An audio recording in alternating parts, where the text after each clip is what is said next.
جیسے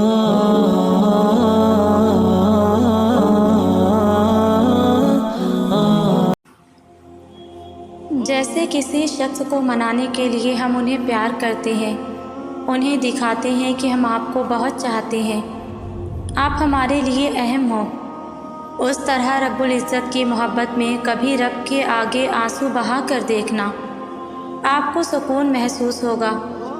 اللہ تو دلوں کے راز جانتا ہے، وہ ہماری ہر سوچ سے واقف ہے۔ جب میں رب کے آگے روتی ہوں تو یقین جانیں ایسا محسوس ہوتا ہے کہ میرے کانوں تک ایک آواز آ رہی ہے اور مجھے تسلی دے رہی ہے کہ میں ہوں نا، چپ ہو جاؤ۔ پھر ایسا لگتا ہے جیسے ایک ٹھنڈی لہر میری ذات پر اترتی ہے اور مجھے پھر ڈھیر سارا سکون محسوس ہوتا ہے۔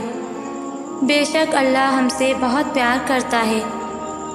انتظار بہت مشکل ہوتا ہے، چاہے محبت کا ہو یا کسی بھی من پسند چیز کا، بڑی ظالم کیفیت ہوتی ہے وہ جب انسان دن رات ایک ہی دستک کے انتظار میں رہتا ہے، جب سارا دن کھڑکی کے باہر جھانکتا ہے، جب رات بھر ستارے گنتا ہے اور چاند سے باتیں کرتا ہے۔ اور یہ انتظار ہی تو ہے جو ہم سب کا ساتھی ہے، ہمیشہ ہمارے ساتھ رہتا ہے، پھر چاہے کسی اپنے کے واپس آنے کا ہو یا کسی بہت پرانی دعا کے قبول ہو جانے کا ہو، اور اللہ انتظار کا پھل ضرور عطا کرتا ہے۔ پھر یا تو دستک ہو جاتی ہے دروازے پر، یا دل سے کھڑکی کے باہر جھانکنے کا خیال نکال دیتا ہے۔ اکثر انسان اپنی خواہشات اور تمناؤں کے لیے ہر ممکن کوشش کر لیتا ہے، یہاں تک کہ من پسند چیزوں کے حصول کی بے قراری اسے تہجد کے بے حساب سجدوں تک لے جاتی ہے، مگر کوئی چارہ گیری ممکن دکھائی نہیں دیتی۔ تو یاد رکھنا کہ انسانی عقل ہر چیز کو اپنی طاقت کے مطابق جانتی ہے، اس لیے ممکن اور ناممکن کے گمان رکھتی ہے۔ اگر تم یہ سوچ رہے ہو کہ اللہ تمہاری بے شمار دعاؤں کا جواب کیوں نہیں دے رہا، تو ان دو باتوں کو ضرور جان لو۔ دیکھو، اگر تم ذرا غور کرو تو دنیاوی فائدے ہوں یا نقصان، دونوں ہی کے تقاضے تمہیں دو مختلف سمتوں میں کھینچیں گے۔ بلا شبہ غلط اور صحیح کے اس سفر میں تم اپنے اختیار اور طاقتوں سے جس جانب بھی چاہو گے کھینچتے چلے جاؤ گے، مگر یاد رکھو کہ اللہ کا یہ طریقہ نہیں کہ تمہیں زبردستی کسی سمت میں دھکیل دے۔ خوب جان رکھو کہ اس رحمان کے وعدے ہوں یا وعیدیں، ہر بات جو کہ توں سچ نکلتی ہے، جبکہ شیطان کے دلائے بھروسے ہمیشہ ہی جھوٹے ثابت ہوئے ہیں۔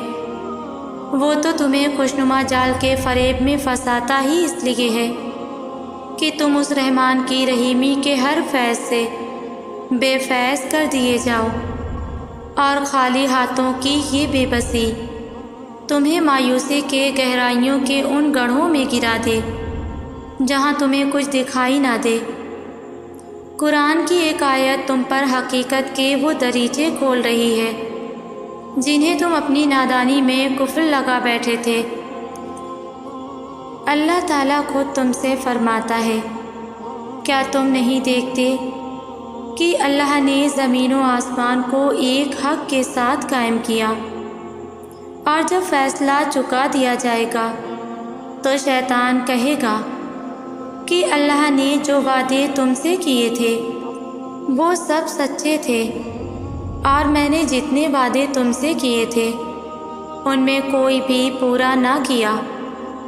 میرا تم پر کوئی زور نہیں تھا، میں نے اس کے سوا کچھ نہیں کیا کہ اپنے راستے کی طرف تمہیں دعوت دوں، اور تم نے میری دعوت پر لبیک کہا۔ بخاری مسلم کی ایک روایت ہے، نبی کریم صلی اللہ علیہ وآلہ وسلم نے فرمایا کہ میری اور تم لوگوں کی مثال اس شخص کی سی ہے جس نے آگ جلائی روشنی کے لیے، مگر پروانے ہیں کہ اس پر ٹوٹ پڑتے ہیں جل جانے کے لیے۔ یہ پروانے ہیں کہ اس کی ایک نہیں چلنے دیتے۔ ایسا ہی حال میرا ہے کہ میں تمہیں دامن پکڑ پکڑ کر کھینچ رہا ہوں، اور تم ہو کہ آگ میں گرتے پڑتے ہو۔ اگر تم روح کی دائمی راحتوں کو پانا چاہتے ہو نا، تو اسے اللہ کی رضا میں تحلیل کر دو۔ جانتے ہو اللہ کو بڑا پیار آتا ہے وہ اس سجدے میں گرے سر پر جو اپنی بھیگی آواز میں حسبی اللہ کہتا ہے۔ پتہ ہے یقین اور توکل کا یہ اظہار تمہاری تمام زمینی مشکلوں کو رائی کے دانے کے برابر کر کے زمین و آسمان کی بہترین عطائیں تمہارا مقدر کر دیتا ہے۔ اور اگر تمہیں لگتا ہے کہ اللہ تم سے ناراض ہے یا تمہاری دعاؤں کا جواب نہیں دے رہا، تو سنو، وہ مہربان تمہاری آنکھ سے گرے ہر آنسو کا حساب رکھتا ہے۔ وہ صاحب کمال اور مشکل کشا کئی نامکمل حسرتوں کی ڈوریوں میں الجھا کر تمہیں اپنے قریب لاتا ہی اس لیے ہے کہ جب تم اس ناپیدا کنار دنیا میں ڈوبنے لگو یا تمہاری زندگی کی کشتی ہچکولے کھاتی ہوئی تباہی کے ایک کنارے سے دوسرے کنارے کی طرف ڈھلکنے لگے، تو تم اس وقت اپنی خوشگمانیوں کے رابطے اللہ سے جوڑ کر اس کی محبت میں ڈوب جاتے ہو۔ یاد رکھنا، زمین پر جنت کا ایک ہی راستہ ہے، اور وہ ہے اللہ کی محبت۔ قرآن خود کہتا ہے، اور وہی تو ہے جس نے اپنی مدد اور مومنوں کے ذریعے تمہاری تائید کی، اور مومنوں کے دل ایک دوسرے کے ساتھ جوڑ دیے۔ تم روئے زمین کی ساری دولت بھی خرچ کر ڈالتے تو ان کے دل نہ جڑ سکتے، مگر وہ اللہ ہی ہے جس نے ان لوگوں کے دل جوڑ دیے۔ یقیناً وہ بڑا زبردست اور دانا ہے۔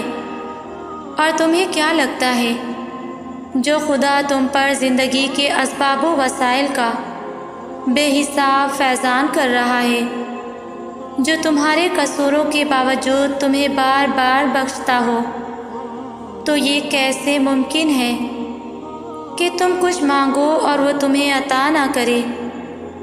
میرا رب تو خود تم سے فرماتا ہے، اے محمد صلی اللہ علیہ وآلہ وسلم، ان سے پوچھو کیا ہم اللہ کو چھوڑ کر ان کو پکاریں جو ہمیں نفع دے سکتے ہیں اور نہ ہی نقصان، جبکہ اللہ ہمیں سیدھا راستہ دکھا چکا؟ تو کیا اب ہم الٹے پاؤں پھر جائیں؟ کیا ہم اپنا حال اس شخص کا سا کر لیں جسے شیطانوں نے صحرا میں بھٹکا دیا اور حیران و سرگرداں پھر رہا ہو؟ یاد رکھو، اللہ کے جو وعدے اہل ایمان کے لیے ہیں وہ انہیں پہنچ کر ہی رہتے ہیں، اگرچہ کچھ وقت لگے، مگر تم بس اتنا یاد رکھو کہ جو اللہ سے گفتگو کے سلیقے جانتے ہیں تو وہ مہربان ان کی ٹوٹی امیدوں کے تانے بانے پھر سے جوڑ کر ان کی زندگی کے قرینے ہی بدل دیتا ہے۔ اور وہ وقت دور نہیں جب تمہارے رب کی عطا اور بخشش کی وہ بارش ہوگی کہ تم خوش ہو جاؤ گے۔ ہاں، ہر کہانی ویسے مکمل نہیں ہوتی جیسے ہم چاہتے ہیں، لیکن ویسے ضرور مکمل ہوتی ہے جس میں ہماری بہتری ہوتی ہے۔ یہ سب اس کی تقسیم ہے، اور میں نے اس کی تقسیم پر راضی ہونا سیکھ لیا ہے۔ دل کو ہار جانا میری زندگی کی سب سے بڑی فتح تھی، ایسی فتح جس کے انعام میں اللہ مل گیا۔ ہمیشہ وہ نہیں ملتا جو ہم چاہتے ہیں، کیونکہ ہم وہ باتیں نہیں جان سکتے جو اللہ جانتا ہے۔ نگاہیں اس کا احاطہ نہیں کر سکتی، اور وہ سب نگاہوں کا احاطہ کیے ہوئے ہے، اور وہ بڑا باریک بین، بڑا باخبر ہے۔ ہر چیز کا وقت مقرر ہے، ہر چیز اپنے وقت پر رونما ہوتی ہے، پھر چاہے آپ کتنی ہی کوششیں کیوں نہ کریں، نصیب سے کتنا ہی کیوں نہ لڑیں، اللہ کے مقرر کردہ وقت سے پہلے کوئی واقع رونما نہیں ہو سکتا۔ یہی مسئلہ ہے ہمارا کہ ہم انتظار نہیں کرتے اور بے سکون ہو جاتے ہیں، حالانکہ قرآن میں اللہ نے خود فرمایا ہے ہر خبر کے واقع ہونے کا وقت مقرر ہے۔ کبھی کبھی ماضی کا برا وقت یاد آتا ہے تو اپنا حوصلہ، اپنی ہمت اور اپنا صبر یاد آتا ہے کہ کیسے جن چیزوں کو کبھی چھوڑنے کا دل نہیں کرتا تھا آج وہ دل سے ایسے اتر چکی ہیں جیسے وہ ایک خواب تھا اور ایک برا وقت تھا جو ٹل گیا۔ صحیح کہتے ہیں، برا وقت ایک نہ ایک دن ٹل جایا کرتا ہے۔ اگر اللہ کو اپنے ساتھ کر لیا جائے تو پھر سب آسان ہو جایا کرتا ہے۔ یہ ماضی کی یادیں الجھن کا شکار کر ڈالتی ہیں اور پھر ہم اسے اگنور بھی بآسانی کر لیتے ہیں کیونکہ ہم اپنی پرسکون زندگی گزار رہے ہوتے ہیں۔ کیوں نہ ہم سب اپنی تمام پریشانیاں اللہ کے حوالے کر دیں، اس کا حل اس کے اختیار پر چھوڑ دیں اور اس سے ایک اس کی محبت کا رشتہ نبھایا جائے۔ وہ ٹوٹے دلوں کا مالک ہے، بے شک تم کتنی ہی تکلیف میں کیوں نہ ہو، جب تمہیں لگنے لگے کہ ہر راستہ اور ہر دروازہ بند ہو چکا ہے، جب ٹوٹی ذات کے ساتھ سانس لینا بھی مشکل ہو جائے، اور اگر تمہارا دل کرچی کرچی ہو گیا ہے اور تمہاری روح پتا پتا بکھر گئی ہو، آخر میں وہ سب جوڑ دے گا، ایسے جیسے کچھ ٹوٹا ہی نہ ہو۔ بس اس کا در ہمیشہ کھٹکھٹاتے رہنا، بھروسے اور امید کا دیا ہمیشہ جلائے رکھنا۔ دیے کی لو ضرور ٹمٹمائے گی، مدھم بھی پڑ جائے گی، ہوا کے شدید جھونکے میں بجھنے بھی لگے گی، مگر ان سب جھمیلوں کے بعد بھی روشنی ہو جائے گی۔ اسی طرح اگر تم اللہ کی ذات پہ بھروسہ رکھو گے تو وہ خدا ناممکن کو بھی ممکن کر دے گا، ٹوٹا دل جوڑ دے گا، بکھری روح کو سمیٹ لے گا، کیونکہ توڑنے اور جوڑنے والی ذات صرف اللہ کی ہے۔ یہ نہیں کہا گیا کہ وہ 70 ماؤں جتنا پیار کرتا ہے، بلکہ یہ کہا گیا ہے کہ وہ 70 ماؤں سے بھی زیادہ پیار کرتا ہے۔ وہ تمہیں تکلیف میں، کسی مشکل میں اکیلا کیسے چھوڑ سکتا ہے؟ اپنی کیفیت بتانے پر وہ تمہیں انسنا کیسے کر سکتا ہے؟ جب وہی نہ سنے گا تو کون سنے گا تمہیں؟ جب وہی تمہارے دل کو قرار نہیں دے گا تو کون دے گا؟ جب وہی تمہیں راہ نہیں دکھائے گا تو کون دکھائے گا؟ بے شک ایک صرف وہی ہے، خوب جاننے والا دلوں کے حال، خیالات کے راز، بن کہی باتیں۔ الجھن ہے نا ابھی تھوڑی، یہ تھوڑی الجھن کی ڈور کو دعا سے جوڑ لو۔ جب دعائیں کرتے رہو گے تو یہ ڈور سلجھ کر کن تک جا پہنچے گی۔ وہ تو چاہتا ہے کہ میرا بندہ الجھنیں بتائے مجھے اور مجھ سے بات کر کے سلجھائے اسے۔ اگر اللہ آپ کو انتظار کروا رہا ہے تو اس کا یہ مطلب نہیں کہ وہ آپ کو سزا دے رہا ہے، بلکہ وہ آپ سے کچھ دیر تک رابطے میں رہنا چاہتا ہے۔ وہ چاہتا ہے کہ آپ مزید دعائیں کریں، وہ چاہتا ہے کہ آپ اس سے بات کریں، وہ آپ کی آواز بار بار سننا چاہتا ہے، اس لیے وہ آپ کو وہ چیز نہیں دے رہا ہے، اور اسی وجہ سے وہ اس چیز کا خیال آپ کے دل و دماغ سے نہیں نکال رہا۔ تم خود اس کے اشارے کا انتظار کر رہے ہو، پھر جب وہ تمہیں واضح اشارہ دے رہا ہے تو تم اس کی بات کو کیوں نہیں سنتے؟ وہ آپ سے چھین بھی نہیں رہا اور آپ کے قریب بھی نہیں آنے دے رہا، تو اس کا مطلب یہ ہے کہ وہ آپ کی دعا کا انتظار کر رہا ہے تاکہ وہ آپ کی دعاؤں کا جواب اپنے کن سے دے۔ تو آپ کیوں اداس ہیں؟ کیوں مایوس ہو؟ بس اپنے آپ کو کچھ وقت دیں، اور اس وقت تک دعا کرنا بند نہ کریں جب تک وہ کن نہ کہہ دے۔ اللہ پاک کی رضا کے بغیر درخت کا ایک پتا بھی نہیں ہل سکتا۔ تمہاری زندگی میں جو کچھ چل رہا ہے وہ صرف اس کی رضا ہے۔ اگر تم آزمائش سے گزر رہے ہو تو بھی وہ جانتا ہے۔ اگر تم کچھ مانگ رہے ہو اور ابھی مل نہیں رہی تو وہ بھی انتظار کرو، وہ تمہیں تمہارے صبر سے بھی آزمائے گا کہ تم اس صبر کا اجر مانگتے ہو یا نہیں۔ یاد رکھنا، اللہ پاک اپنے بندوں کو ان کی طاقت سے زیادہ کبھی نہیں آزماتا۔ اگر کوئی شے تمہیں اذیت دے رہی ہے تو بتاؤ اسے۔ اگر کچھ بھول نہیں پا رہے تو اسے بتاؤ۔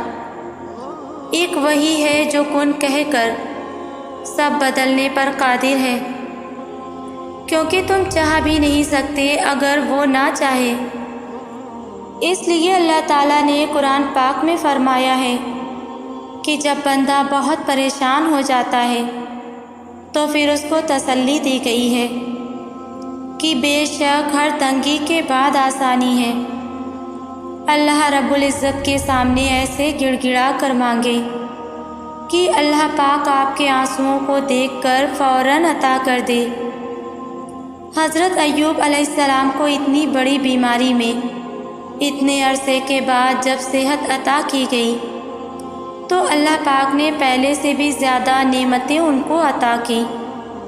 حالانکہ وہ سب جو پہلے تھا وہ تو سب تباہ ہو چکا تھا، لیکن حضرت ایوب علیہ السلام اپنے رب کی طرف ہی آہوازاری اور شکر گزاری کرتے رہے اور صرف اپنے رب سے مانگتے رہے، تو اللہ پاک نے بھی پھر ہر طرح کی نعمتیں عطا فرما دی۔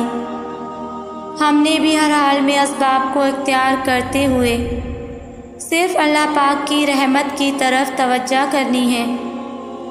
اللہ پاک سب کے کام بنائیں گے انشاءاللہ۔ میرے تمام ویورز کے لیے میری دل سے دعا ہے کہ اللہ پاک آپ سب کو دنیا اور آخرت کی تمام بھلائیاں اور کامیابی عطا کرے، آمین۔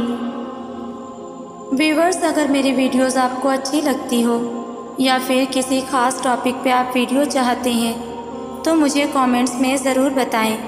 جزاک اللہ۔